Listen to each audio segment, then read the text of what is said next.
Hello and welcome to another video. So today we're taking a look at an aggro blood list in Unlimited. This is a little different to some of the other aggro blood lists that are out there. I mean, some of them are focusing more on bat synergies, whereas this one's focusing more on just purely burn and storm damage, I guess you could say.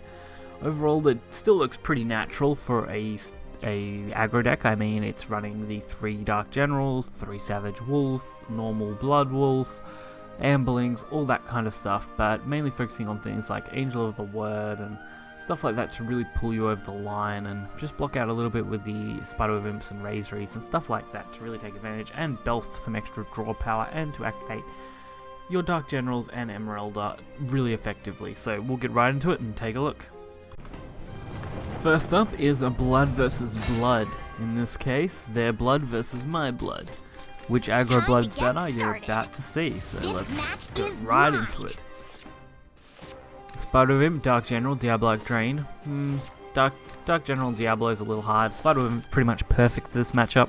I mean, after all, they are running an aggro deck, which is kind of what you want to do. I mean, being able to kill these.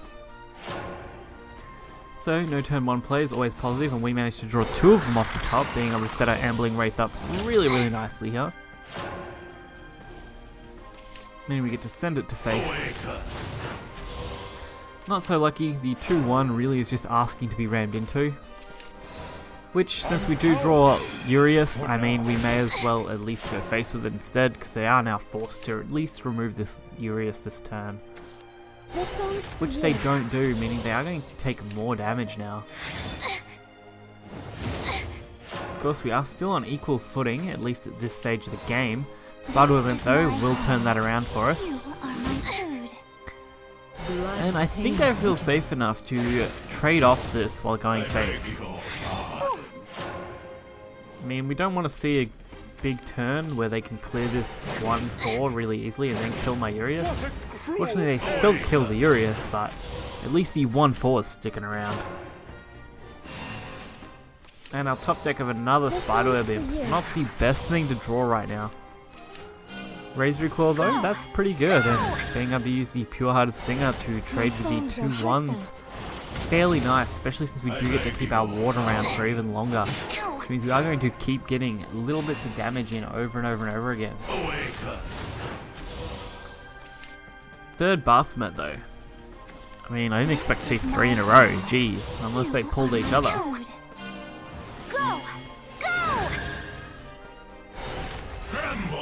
And the Evolve is going to clear this pretty well.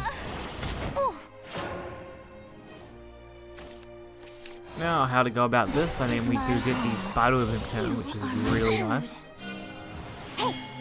But to clear this 1-4, we really need to trade the Spiderweb Imp and the 1-2, whilst probably sending a little bit of damage to face. I mean, we can pretty much set up a lethal. As long as 1 damage can stick to this board and they can't kill me this turn, which killing me this turn I don't see happening, honestly. Hey, check this out. The Dark Air Jammer though gets to show its stuff. And at this point they can clear everything and they get a little bit of healing, so really good on their part. Lucky for us though, the Dark General play is actually lethal anyway, because we are actually on or below 10 in this case, so we do have Vengeance active, and even drawing 2 Dark Generals is even better. So we actually could do up to 9 burst damage pretty easily. Okay, this one's all me. But as you can see, they still were reasonably close. I mean, look at their board. If we didn't have a Dark General, it would have been hard to have returned from that turn.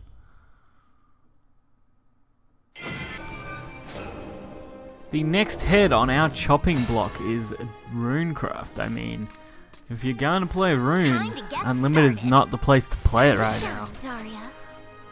So Ambling Wraith, Cursed Brand, both really solid 1-drops. Ambling, especially animated, is probably one of my favorite animated cards. It's so beautiful, the orange, just the way it glows, absolutely amazing.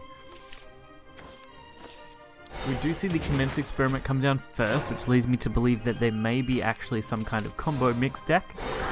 But the Ambling is going to be our first bit of pressure in this game, so it's going to be interesting to see where this deck goes. Of course, we get to go straight to the Cursed.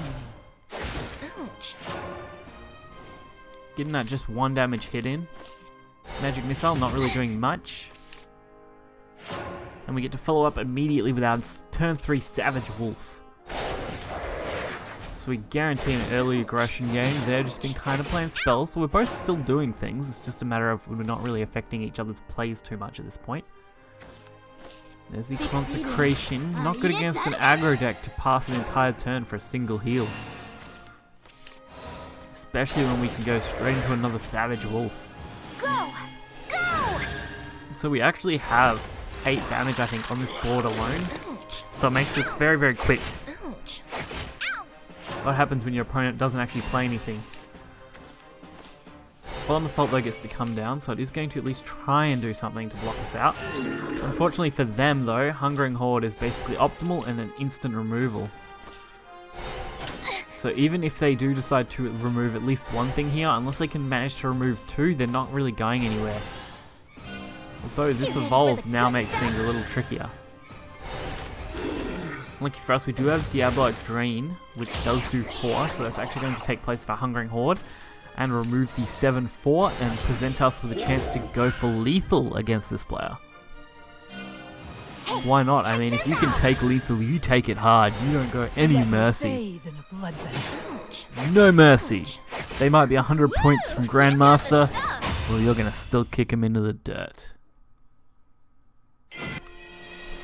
And the last game for this video is going to be against Sword. Sword is still one of our more aggressive decks as well.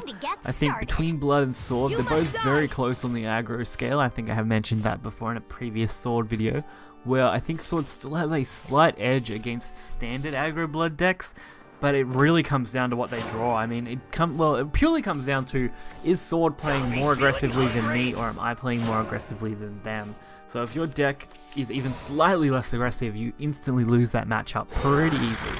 I mean, you still have a chance, you're in it, but I mean, it's definitely unfavored, so you always want to keep that in mind. Why? How come? Fallen, something I think we're going to see more of going forward. That card is pretty solid as a neutral. Being able to automatically ping your opponent's face is really good.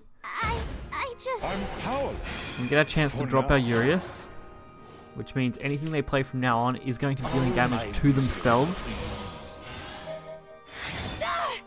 Which in our case is actually a huge advantage. The Lirial though, not really what we want to see. We're basically forced to deal with the Lirial. Well, I could have risked leaving it up. I feel like removing it is always the better choice, even if it is at the cost of Urius. And an Alice, okay. At least they don't boost health anymore. That's what made that card so powerful to begin with. Much more balanced now. And they do decide to kill off the Urius itself, so we're only on 12, which means this Belf draw is absolutely perfect. Being able to only lose 2 health to play the Belf and draw 2 cards, I am completely happy with. Especially since it is a pretty instant trade to evolve into this Alice, and when they only have 2 cards in hand, we're looking at a pretty positive board state for ourselves. Shall I grant your wish? Let's play again. I am a flower. I bloom on stage. Angelic Knight trying to block out my damage as much as it can, and they do also evolve the Actress. Like a bird, which is an interesting one. I sing. It's odd they didn't attack, which is what I found odd about that. I felt like they should have, but I suppose they were trying to set up a potential lethal. Once we cleared that, they ended up instantly conceding, so I guess that was their game plan going into it. So I hope you guys did enjoy this video. I'm sorry if it's a little bit shorter. Aggro decks do tend to be quite short. Mid-ranges and controls usually tend to be the full kind of time limit I like for these videos, but usually only get 2 games, whereas these aggro decks, I'm able to squeeze 3 into a very quick time period. So if you did enjoy it, be sure to hit that like button and subscribe. As always, you will find this deck list in the description below if you want to check it out. And I will catch you guys next time. See ya.